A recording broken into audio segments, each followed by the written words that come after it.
Good morning. I just realized that I have not posted a video for your lessons this week, so I wanted to go ahead and do that.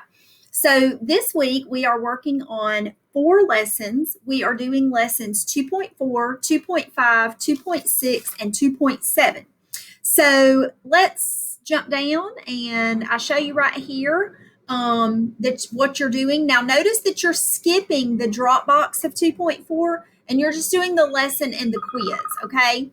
So, and then 2.5, 2.6, and 2.7. So let's jump over to content and take a look at what we're doing this week. So if we click over here in Unit 2, now if you're not here yet, if you're not finished with Unit 1 yet, you need to still be working in Unit 1, okay? These lessons will stay open for you to do when you get there, okay? But let's scroll down to 2.4. And we see that 2.4 is a grammar lesson. We're going to look at a poem. It's a poem that we've already read, okay? It's about McCavity, but we're going to use it to study antonyms, which mean the opposite, and synonyms, which, if you remember, mean the same. And then you're going to take a quiz on what you learn in the lesson. You do not have to do task number 2, okay? So there's nothing to submit to a Dropbox here, okay?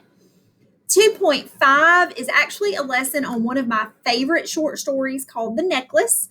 And there is some background information on the French culture at the beginning of this lesson. So be sure that you read through that because it's going to help your understanding of the characters and the setting of the story. Then you're going to either read the story or listen to the story, or you can do both. And there are some reading comprehension questions at the end of the story that you will submit to the Dropbox. 2.6, we're going to return to a familiar poet, Robert Frost. We've looked at a little bit of his work earlier, but this poem is about a little boy in Vermont, and this little boy is actually doing a big job. The title of the poem is Out, and we're going to look at onomatopoeia in this lesson. We're going to look at alliteration and personification in this lesson. So pay close attention to those terms and make some notes on them when you come to them. The title of this poem actually comes from a famous line from a Shakespeare play called Macbeth. And so what we're doing is you're going to read a little bit of background information on Macbeth, and then you're going to study the poem, and then you're going to answer some comprehension questions about whether you think the two are related, okay? There is a short writing prompt at the end of your assignment where you have to write like a paragraph, okay? A paragraph to me is just 5 sentences, okay? So you don't have to get really elaborate here. But be sure that you work through the review activities in the lesson because they're going to help you complete that writing prompt at the end, okay? And remember, we use capital letters and punctuation when we write complete sentences, okay? We don't write like we text. And then lesson 2.7 is on plural or possessive rules for nouns. So I've attached a short YouTube video here that's going to help you just review plurals and possessives. The lesson will review it for you also, but I just felt like you might need a little extra. And then there is a Dropbox assignment when you finish, okay? So that's your assignments for the week. Now, I do know that yesterday we were having some technical glitches where you may not have been able to open your assignments. I think that is being resolved. I was able to grade some assignments this morning, although it was still a little glitchy. So just keep coming back and refreshing your page if you're having some issues, and hopefully that will be resolved soon. Now, I want to talk to you about a couple of issues that I'm having, okay? Number 1, I need you guys to be sure that you are checking your email, okay? Right up here at the top of the page, there is an envelope.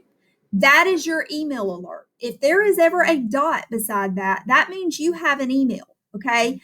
Now, one of the problems is that you'll get alerts to your email every time you submit something to the Dropbox, and it can get a little crazy to weed through all that.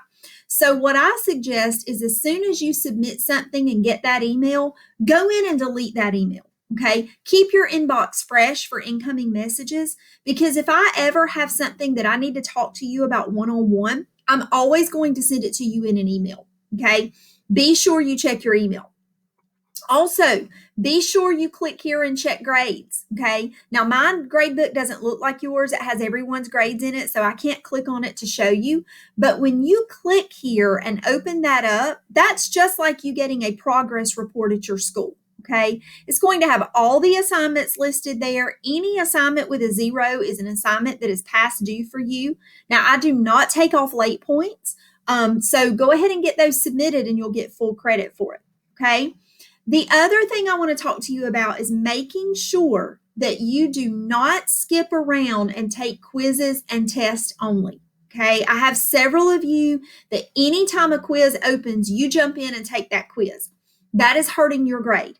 Okay, you are to work the lessons in order. If you have done the lesson and are ready to take the quiz, then by all means, you jump in and take that quiz. But just because you see that a quiz has opened up, you might not be ready to take that quiz. Okay, you cannot skip the lessons and the drop boxes and be successful in this class. I have taught Access for several years, and I've just never had a student be successful that skipped the lessons and the drop boxes. Okay, it's very important. So it would be like you skipping school every day and just showing up on the days that there was a test or a quiz, right? You probably would not be very successful. So it's the same with an online class. You've got to do the lessons and the drop boxes. Okay, so I wanted to remind you of those things. I'm really enjoying your work that you are submitting. You guys are doing a phenomenal job. Keep it up. If you've just started the class, if you're a little bit behind, don't get discouraged. Okay, we're not even to the end of Unit 2, so there's plenty of time to catch up. Okay, in the coming days, we're going to have some shortened weeks. I know because of fall breaks, so we're probably going to use those as catch-up weeks where we maybe only have 1, 2, 3 assignments. If you come to the end of a week and you have finished all of your work, go back and use those days as catch-up days. Okay, that's what I'm building them in here for. So if you have any questions whatsoever, reach out to me. I'm here to help, and I look forward to talking to you soon.